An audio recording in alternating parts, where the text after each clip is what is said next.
Praise the lord. ప్రభు అయిన యేసుక్రీస్తు నామంలో మీ అందరికీ మా హోసన్నా మినిస్ట్రీస్ తరపున హృదయపూర్వకమైన వందనాలు తెలియపరుస్తున్నాను.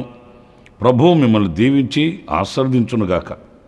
పురులారా, ప్రతిదినం ప్రభు మనకు అనుదిన కృపను అనుగ్రహించి విశేషమైనటువంటి దీవెన ఆశీర్వాదములతో మనలను నడిపించుచున్నాడు, పోషించుచున్నాడు, కాపాడుతున్నాడు. అడుగడుగున మనకు కావలసిన భద్రతను ప్రభు అనుగ్రహించి ఆయన సంరక్షిస్తూ ఉన్నాడు. అందుకే ఆయనకి కృతజ్ఞులమై ఆయనకు శిరస్సు వంచి నమస్కరించబద్ధులం. ఆయన పరిశుద్ధ నామాన ఆయనను ఆరాధించబద్ధులం. ఈ పూట పరిశుద్ధ గ్రంథంలో నుండి మత్తయి సువార్త 4వ అధ్యాయం మొదటి వాక్యాన్ని మనం చదివినప్పుడు అందులో యేసు అపవాది చేత శోధింపబడుటకు ఆత్మ వలన అరణ్యమునకు కొనిపోబడిను అనే మాట మనం చదువుతామండి. ఇక్కడ మనకు ఆశ్చర్యాన్ని కలిగించే మాట ఏంటంటే, ఆయన పరిశుద్ధుడైన దేవుడు, సర్వశక్తి గల దేవుడు, సర్వాంతర్యామి. ఒక్క మాటలో చెప్పాలంటే ఈ సృష్టి అంతటికీ కూడా ఆయనే ఆధారభూతుడు, కారణజన్ముడు. ఆయన నోటి మాట వలన ఈ సృష్టిలో సమస్తం కూడా కలిగాయి. అంతటి సర్వశక్తి కలిగిన దేవుడు మనం ఆరాధించే మన ప్రభువు. అయితే ఇక్కడ విశేషమైన మాట ఏంటంటే, ఆయన అపవాది చేత శోధింపబడుటకు అరణ్యమునకు కొనిపోబడ్డాడు అనే మాట మనం గమనించినప్పుడు ఆశ్చర్యమే కలుగుతుంది.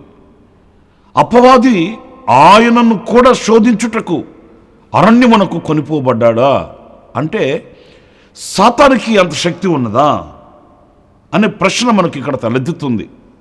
ఎందుకంటే యేసుక్రీస్తు ఆయన శరీరధారిగా ఈ లోకంలో ఉన్నాడండి. ఆయన పరాక్రమం కలిగిన సర్వశక్తి కలిగిన దేవుడు. కానీ ఆయన తమ మహిమను విడిచి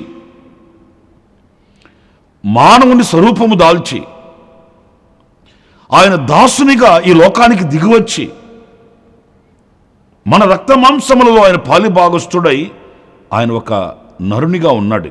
అందుచేతనే సాతాను ఆయనను శోధించుటకు ఆయనను అరణ్యమునకు కొనిపోబడినప్పుడు, ప్రియమైన దేవుని బిడ్డలారా మీరు గమనించండి, ఆయన 40 దివారాత్రులు అరణ్యములో శోధింపబడ్డాడు అని పరిశుద్ధ గ్రంథంలో మనం చదువుతామండి. సాతాను చేత ఆయన కొనుపోబడ్డాడట. నాకు ఆ మాట ఆశ్చర్యం అనిపించింది, కొనుపోబడెను అనే మాట. ఇక్కడ సర్వశక్తి కలిగిన దేవుడు, నేను దేవుడును గనుక, నేను దైవ కుమారుడును గనుక ఈ లోకంలో రక్తమును చిందించి పాప క్రయధనమును చెల్లించి సర్వమానవాళిని విమోచించడానికి దిగివచ్చిన దేవుడును గనుక నాకు శోధన ఉండకూడదు, నాకు ఎదురుండకూడదు, నాకు ఎలాంటి శ్రమ ఉండకూడదు అని ఏనాడు కూడా ఆయన ఆ మార్గాన్ని ఎంచుకోలేదండి. మనం ఎలాగైతే శోధింపబడుతూ ఉన్నామో ఆ రీతిగానే ఆయన కూడా శోధింపబడ్డాడు. మనం ఎలాగైతే శ్రమలను ఎదుర్కొంటున్నామో ఆయన కూడా అలాగే శ్రమలను ఎదుర్కొన్నాడు. మనం ఎలాగైతే ఆకలి కొన్నామో ఆయన కూడా అలాగే ఆకలి కొన్నాడు. మనం ఎలా అయితే అలసిపోయి నిద్రిస్తామో ఆయన కూడా అలాగే అలసిపోయి నిద్రించాడు. అంటే సంపూర్ణమైన మానవత్వం కలిగిన మనిషిగా ఈ లోకంలో ఆయన కొనసాగాడు. చాలామంది అంటుంటారు, ఏమన్నా ఆయన దేవుడు కాబట్టి ఆయన సహించాడండి, మనం సహించలేమండి అంటుంటారు. దేవుడు ఎలా బ్రతికాడు ఈ లోకంలో అనంటే, ఆయన మన రక్త మాంసములు పంచుకొనిన వాడై మన వల్లే ఆయన జీవించాడు. మనకు కలిగిన సమస్తం ఆయనకు కూడా వచ్చాయి. కానీ వాటిలన్నింటినీ ఆయన అధిగమించగలిగాడు, జయించగలిగాడు. మనము కూడా జయించగలము అనే నిర్ధారణను, విశ్వాసాన్ని ఆయన మనకు కలిగించాడండి. నేను దేవుడిని కనుక నేను చేశాను, మీరు చేయలేరు అనలేదు. మీరు కూడా ఇదిగో ఇలాగ నేను జయించవచ్చు. మిమ్మల్ని సాతాను శోధించుటకు మిమ్మల్ని కొనిపోబడినప్పుడు, మిమ్మల్ని కొనిపోయినప్పుడు మీరు కూడా ఇలాగున నడిపించబడిన వారై మీరు కూడా ఈ శోధనను జయించవచ్చు అని మనకంటే ముందుగా మన ప్రభువు అడుగులు వేశాడు. ఆయన మనకంటే ముందుగా నడిచాడు, మాదిరిగా ఉన్నాడు. ఆయన మనకు సమస్తమును కనుపరిచాడు. నా ప్రియమైన వారులను గమనించండి, ఎవరైనా బలము కలిగిన శూరులుగా ఉండాలని, శక్తి కలిగిన సామంతులుగా బ్రతకాలని ఆశిస్తారు. కానీ మన ప్రభువు అయిన యేసుక్రీస్తు మనిషి బలహీనుడై ఉన్నాడు. ఆ బలహీనుడు బలవంతుడుగా ఉన్నటువంటి సాతానుని జయించాలి. జయించుటకు కావలసిన పూర్ణమైన బలమును ఎలా పొందుకోవాలి, ఎలా వారిని సాతానుని జయించాలి అనే ఒక గొప్ప ప్రణాళికను మన ఎదుట ఆయన ప్రత్యక్షపరిచాడు. ఎలా సాతాను యొక్క తంత్రములను అధిగమించాలి ఆయన ప్రత్యక్షపరిచాడు. ఏదో ఆయన పరలోకంలో కూర్చొని భక్తులారా ఈ మార్గంలో వెళ్ళండి, ఆ మార్గంలో వెళ్ళండి, ఎలా జయించండి అలా జయించండి అని మాట మాత్రం సెలవిచ్చిన వాడు కాదు ఆయన. ఎలా జయించవలెనో, ఎలాంటి శోధనలు మనకు లోకంలో వస్తాయో, ఎలాంటి అరణ్యానికి మనం కొనుక్కోవలసి వస్తుందో ఇవన్నీ సాక్షాత్తు కంటికి కట్టొచ్చినట్లుగా ఆయన చూపెట్టాడండి. అరణ్యం అంటే ఎలా ఉంటుంది? అదొక శూన్యం కదా. అక్కడ రక్త సంబంధాలు, బంధుమిత్రాదులు, ఇరుగు పొరుగు వాళ్ళు, స్నేహితులు, ఇంకా మనకు కావలసిన ధనము, బలము అక్కడ ఏమీ కనిపించదండి. అరణ్యం ఒక శూన్యం. అది కంటి చూపు మేరలో ఏ నరమాత్రుడు కనిపించడు. ఒంటరి అనుభవం అది, ఏకాకి జీవితం అది. కానీ అలాంటి ఒంటరితనంలో యేసయ్య ఒక్కడే నిలిచి సాతానుని ఎదిరించాడు, సాతానుతో పోరాడాడు. మీరు ఇదే 4వ అధ్యాయంలో 11వ వాక్యంలో చదివితే ఏముంటుంది అక్కడ? అంతటా అపవాది ఆయనను విడిచిపోగా ఇదిగో దేవదూతలు వచ్చి ఆయనకు పరిచర్య చేసిరి అనే మాట చదువుతామండి. ఆయన ఆ అరణ్యానికి కొనుక్కోబడిన వాడై అక్కడ సాతానుని జయించాడు, సాతాను తంత్రములను జయించాడు, వాడి ఆలోచనలు జయించాడు. ఆ పిదప దేవదూతలు వచ్చి ఆయనకు పరిచర్య చేశాయట. నిజమే, ఈరోజున మన వ్యక్తిగత అనుభవాలలో కూడా ప్రియులరా ఒక మాట, అదేంటంటే మనం అరణ్యమునకు కొనిపోబడిన అనుభవాలలో ఒక విజయవంతమైన బ్రతుకుని మనం సంపాదించాలి, సాధించాలి. ఆనాడు దేవదూతల పరిచర్య మనకు కలిగినట్లుగానే ఒక గొప్ప ఘనత మనకు కలుగుతుంది, మెప్పు మనకు కలుగుతుంది.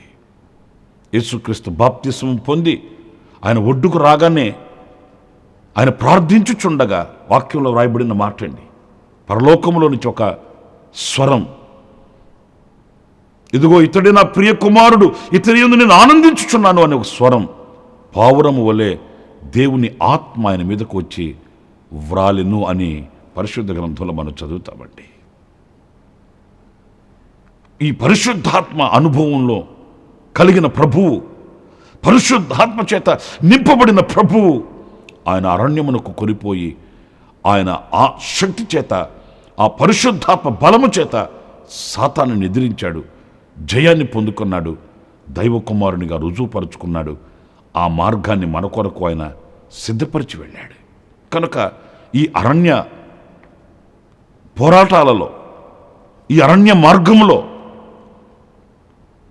ఎడారి వంటి శూన్యములో, దిక్కు దశ తెలియని పరిస్థితుల్లో ఒకవేళ మనం ఎదుట నిలిచినప్పటికీ కూడా అవి మనం జయించడానికి కానీ ఓడిపోవడానికి కాదు, అలసిపోవడానికి కాదు అనే విషయాన్ని మనం గుర్తించాలండి. తుది శ్వాస వరకు మనం పోరాడాలండి. ఆఖరి క్షణము వరకు విశ్వాసాన్ని వీడకూడదండి.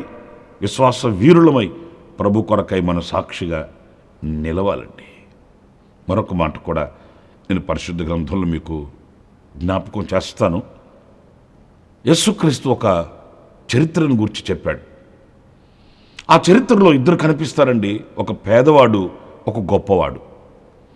ఆ చరిత్ర మనం చదువుతున్నప్పుడు ఆశ్చర్యాన్ని కలిగించే మాట ఏంటంటే, గొప్పవాడు సమృద్ధి గలవాడు, తనకు ఏం కావాలనో అవి సంపాదించుకున్నాడు, ఎంత కావాలనో అంత కూడగట్టుకున్నాడు, మూటగట్టుకున్నాడు, తను ఆశించింది అతడు భుజించాడు, సంతోషంగా సమృద్ధితో బ్రతికాడు. అక్కడే ఒక పేదవాడున్నాడు, అతని పేరు లాజరు. అతడికి అంత ఆస్తి లేదు, అంత సమృద్ధి లేదు, తినడానికి కూడా లేని పరిస్థితులలో అతడు వ్యాధి చేత నలగగొట్టబడుతూ కుక్కలు వచ్చి అతన్ని శరీరాన్ని నాకుతున్న అనుభవాలలో ఎంతో పేదరికంలో పురిలారా దేవునికి నమ్మకంగా బ్రతికాడు, దేవుని దృష్టిలో నిలిచాడు. తనకు కలిగిన ఆ పేదరికంలో కూడా విశ్వాసాన్ని కాపాడుకున్నాడు. కానీ ఆశ్చర్యమైన సంగతి ఏంటంటే మరణం అనేది అందరికీ తథ్యం. అది మర్యాద లేని మరణం.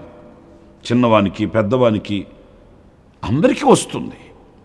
పురులారా వారిద్దరికి మరణకాలం వచ్చింది. కానీ ఆశ్చర్యమైన సంగతి ఏంటంటే చూడండి, లూకా సువార్త 16వ అధ్యాయం 22వ వాక్యంలో మనం గమనించినప్పుడు ఆ దరిద్రుడు చనిపోయి దేవదూతల చేత అబ్రహాము రొమ్మున కొనిపోబడెను. చూడండి, అబ్రహాము రొమ్మున కొనిపోబడెను. ధనవంతుడు కూడా చనిపోయి పాతిపెట్టబడెను. చరిత్రలోకి మనం వెళితే ధనవంతుడేమో యాతనపరచబడే స్థలానికి వెళ్ళాడు. లాజరు అబ్రహాము రొమ్మున ఆనుకొని ఆయనతో విశ్రాంతిగా ఉన్నాడట. ఈ చరిత్రలో మనం నేర్చుకోవలసింది ఏంటి అంటే ఈ లోకంలో ఉన్న ఐశ్వర్యం పరలోకానికి రాదండి. ఈ లోకంలో ఉన్న ఆధిక్యతలు, ఆధిపత్యాలు, పదవులు పరలోకానికి రావండి. ఈ లోకంలో మనం అధికారము కలిగిన వారమై, ఆధిపత్యము కలిగిన వారమై ఈ స్థితినే పరలోకములో కలిగి ఉంటాము అని మనం భ్రమపడకూడదండి. ఇహలోకమందు ధనవంతులైన వాళ్ళు దేవుని రాజ్యంలోనికి ప్రవేశించలేకపోవచ్చు. కానీ ఇహలోకమందు దరిద్రులైన వారు, ఆ మాట చూడండి, వాక్యంలో అదే వ్రాయబడి ఉందండి. ఆ దరిద్రుడు చనిపోయి, ఈ లోకం సంబంధంగా ఈ లోకంలో అతడు దరిద్రుడే, కానీ పరలోకమందు అతడు ధనవంతుని కంటే శ్రేష్టమైన వాడండి, గొప్పవాడండి. ఈ వాక్యంలో మనం నేర్చుకోవాల్సిన పాఠం అదే. మనము దేవదూతల చేత కొనిపోబడాలి. ఐశ్వర్యం చేత ఈ లోకంలో మనం బ్రతకవచ్చు. ఎన్నో ఆస్తులు, అంతస్తులు, భోగభాగ్యాలు మనం సంపాదించుకోవచ్చు. ఇవి మనల్ని పరలోక రాజ్యానికి కొనిపోలేవండి. మనుష్య మాతృలైతే ఈ లోకంలో మన హంగులు రంగులు చూస్తారు, కులగోత్రాలు చూస్తారు, ఆధిక్యతలు, ఆధిపత్యాలు చూస్తారు. కానీ పరలోకమందున్న దేవుడు అవి ఏవి చూడడు. మన నమ్మకత్వాన్ని చూస్తాడు, మన విశ్వాసాన్ని చూస్తాడు, మన నిరీక్షణను చూస్తాడు, మనలో ఉన్న పవిత్రతను చూస్తాడు. ఒళ్ళు గుల్లైపోయి శరీరం క్షీణించిపోతున్నా కూడా అతడు క్రీస్తు సరళతలోంచి, దైవ సరళతలోంచి తొలగినవాడు కాదు. విశ్వాసాన్ని కాపాడుకున్నాడు. అతనిలో ఉన్న విశ్వాసము, నిరీక్షణ, ప్రేమ, పరిశుద్ధత ఇవన్నీ కూడా అవి ఘనమైనవి, శ్రేష్టమైనవి, ఈ లోకంలో ఉన్నతమైనవి గనుక దేవదూతలు వచ్చి అతనిని కొనిపోయారట. నిజమే. ఈరోజు మనము ఆ దర్శనం లేకపోతే, ఆ దూరదృష్టి మనకు లేకపోతే ఈ లోక సంబంధంగా మనం కూర్చుకుంటామే కానీ పరలోకమందున్న వాటిని మనం కూర్చుకోలేమండి. ఈరోజు మనిషి పోకడ ఎలా ఉందంటే ఈ లోకంలో ఉన్న వాటి మీదనే దృష్టి కలిగి అవి సంపాదించాలి, ఇవి సంపాదించాలి, అంత కావాలి, ఇంత కావాలి, ఓ రాత్రి భవళ్ళు రెక్కల మొక్కలు చేసి వాటి కొరకు ప్రయాసపడుతున్నాడు. కానీ ఒక రోజున ఈ లోకాన్ని నేను విడవాలి. ఈ లోకాన్ని విడిచిన తర్వాత నన్ను ఎవరు కొనిపోతారు? పరిశుద్ధ గ్రంథంలో ఒక వ్యక్తి ఉన్నాడండి. ఆయన చాలా సంపాదించుకున్నాడట, కొట్లన్నీ నింపుకున్నాడట. ఆఖరికి తన ప్రాణంతో తను ఏం చెప్పుకున్నాడు? నా ప్రాణమా, తిను, తాగు, సుఖించు, తరతరాలకి కావాల్సింది నేను నీ కొరకు సమకూర్చి పెట్టానని తన ప్రాణంతో చెప్పుకుంటే ప్రభు చక్కటి మాట, వెర్రివాడా. వెర్రివాడా అంటే మన పరిభాషలో పిచ్చివాడా. ఈ రాత్రిని ప్రాణాన్ని వారు కోరుకొనుచున్నారు. ఎవరు వాళ్ళు? అతనిని కొనిపోయేవాళ్ళు. ఎవరు వాళ్ళు? దేవదూతలు కొనిపోతే పరలోక రాజ్యానికి ఏరతాడు కదా అతను. పరలోక రాజ్యానికి దేవదూతలు కొనిపోతారు. మరి తన ప్రాణాన్ని సుఖపెట్టుకొని ఈ లోకం మట్టుకే ధనవంతునిగా కొనసాగాలనుకున్న ఆ వ్యక్తిని దేవదూతలు కాదండి, మరి వారి సైన్యం వేరు కదండి. వాళ్ళు వచ్చి అతనిని కొనిపోయారట. అతడు అగ్నిలో వేయబడ్డాడు. ఇప్పుడు అతను యాతనపరచపెట్టబడ్డాడు. అది బహుఘోరమైన పరిస్థితి అండి. గనుక నా ప్రియమైన సహోదరులారా, ఈ వాక్యంలో మనం గమనిస్తున్నాము, లాజరు పేదవాడే, కానీ ఆ పేదవాడిని దేవదూతలు కొనిపోయారు అన్నప్పుడు ఈ రోజున మన బ్రతుకుల్లో మనం ఏదో కోల్పోయాము అని అనుకోకూడదు. నేను ఎంతో సంపాదించుకోలేకపోయాను అని అనుకోకూడదు. ఉన్నదానితో ప్రభు ఏ స్థితిలో మనం ఉంచితే ఆ స్థితిలో విశ్వాసాన్ని కాపాడుకొని, దైవ ప్రేమను కాపాడుకొని, నిరీక్షణ కలిగిన వారమై, పవిత్రత కలిగిన వారమై ప్రభు కొరకు వేచి చూడాలి.